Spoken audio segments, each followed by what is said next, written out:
You just argued with someone in the shower. They were not there. You won, by the way. You always win in there. Here is what your brain was actually doing. And by the end of this video, you'll know why you do it when it's actually a superpower, and the exact moment it turns into something that quietly ruins your day. Let's start with the numbers, because you probably think you're the only one doing this. You're not.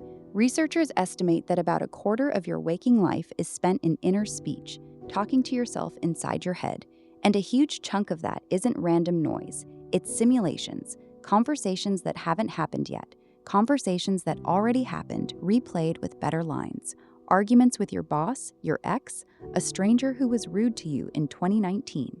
So why does your brain keep running these fake conversations? The first reason is that your brain is a prediction machine. Its number one job isn't thinking, it's guessing what happens next. When you rehearse asking your boss for a raise, your brain is doing what pilots do in a flight simulator, crashing safely. It runs the scenario, tests your lines, imagines their reaction, and adjusts. No real-world consequences. Psychologists call this mental simulation, and it's one of the most sophisticated things the human brain does. Chess players do it with moves. Athletes do it with plays. You do it with awkward conversations. And here's the part nobody tells you. This is a feature, not a bug. Studies on mental rehearsal show that imagining an action activates many of the same brain regions as actually doing it.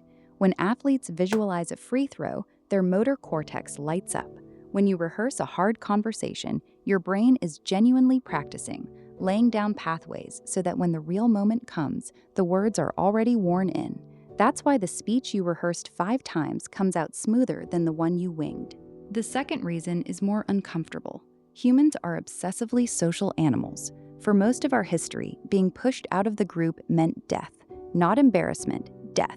So evolution gave you a brain that treats social threats like physical ones.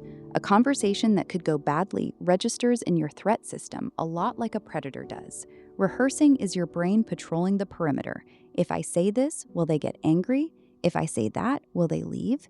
It's a survival system running on a problem it was never designed for, like using a smoke alarm to detect awkwardness. Now, the shower thing. Why do these conversations ambush you in the shower, on your commute, right as you're falling asleep? This is where it gets interesting.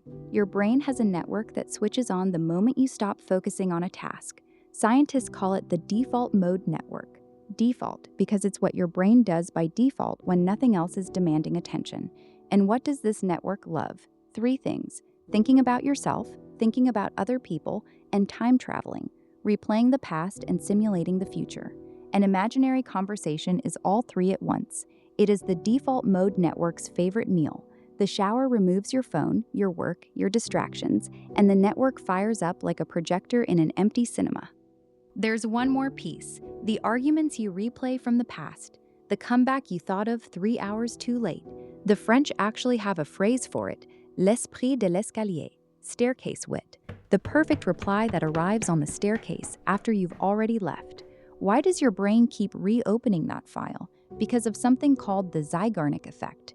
In the 1920s, psychologist Bluma Zeigarnik noticed that waiters remembered unpaid orders in detail, but forgot them the moment the bill was settled.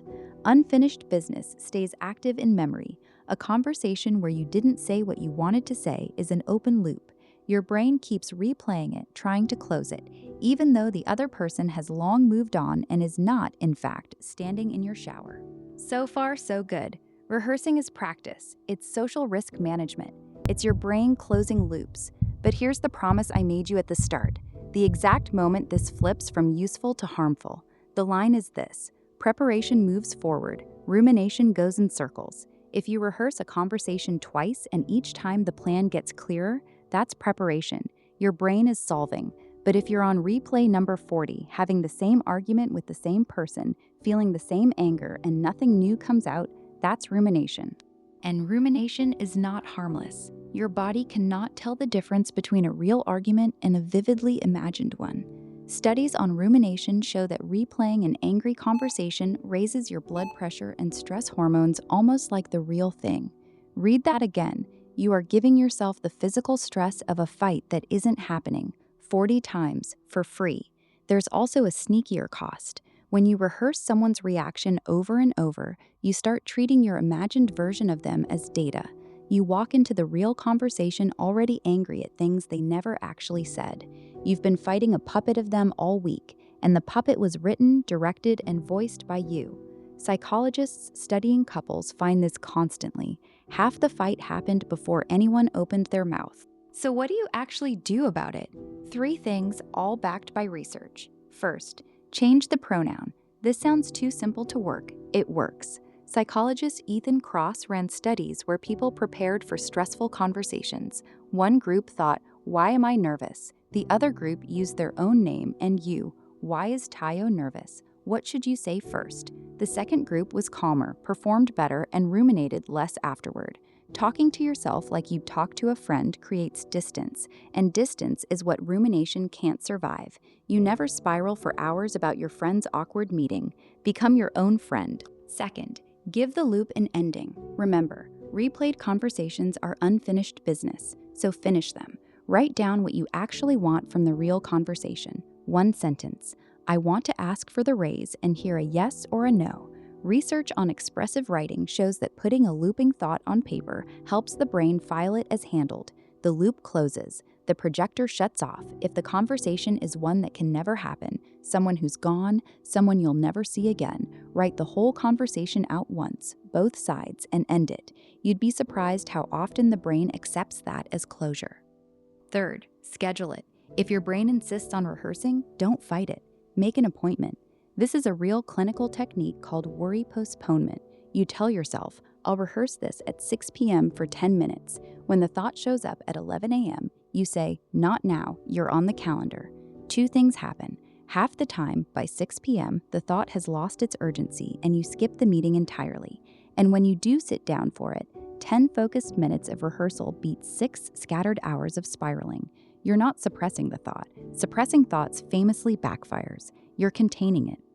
So the next time you catch yourself mid-argument with someone who isn't there, don't panic. Your brain is doing something ancient and mostly smart. Simulating, protecting, practicing, closing loops.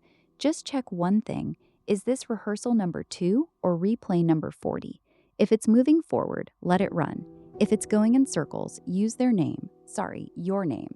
Write the 1 sentence or book the 6 p.m. slot. And answer me this in the comments, because I know you have one. What's the conversation your brain keeps rehearsing? The comeback, the confession, the raise, the goodbye? I read every comment, and yes, I rehearse my replies first. If your brain also keeps you awake replaying things at 2 a.m., the next video is about exactly why that happens. Subscribe so you don't miss it.